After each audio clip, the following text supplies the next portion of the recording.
பார்த்தோம்னா நீ வந்து மாவீரன் படத்துல பார்த்த கதை தான்.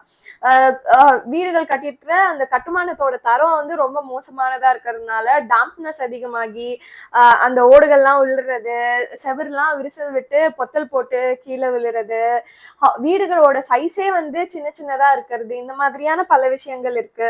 இன்னொரு பக்கம் பார்க்கும்போது அவங்களோட குவாலிட்டி ஆஃப் லைஃப் ஸ்டைல் அப்படின்ற ஒரு பார்வையில இருந்து பார்க்கறதா இருக்கட்டும் சரி, பசங்களுக்கு சரியான எஜுகேஷன் வந்து கிடைக்கிறது இல்ல. அவ்வளோ பெரிய பாப்புலேஷன் ஒரு இடத்துல கொண்டு போய் போடும்போது என்னதான் ஸ்கூல்ஸ் இருந்தாலும் அவ்வளோ பாப்புலேஷனுக்கு வந்து கேட்டர் ஆகிற அளவுக்கு சஃபிஷியன்டான ஸ்கூல்ஸ் இருக்கிறது இல்ல. ஹையர் செகண்டரி எஜுகேஷன் அதுக்கு மேல படிக்கிறது அப்படின்றதுன்றது வந்து ஒரு பெரிய சவாலா இருக்கு. சுகாதாரமான குடிநீர் வந்து கிடையாது. ஸ்லம் மக்கள், சேரி மக்கள் அப்படின்றதுனாலயே ட்ரைனேஜ் சிஸ்டம்ஸா இருக்கட்டும் சரி, வேஸ்ட் மேனேஜ்மெண்டா இருக்கட்டும் சரி, இந்த சிஸ்டம்ஸ் எதுவுமே வந்து மெயின்டைன் ஆகிறது கிடையாது. ஒரு ஏடிஎம் வசதி கிடையாது.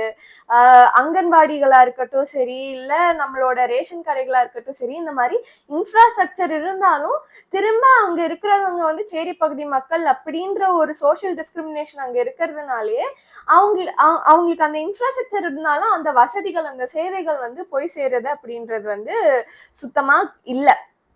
இந்த மாதிரி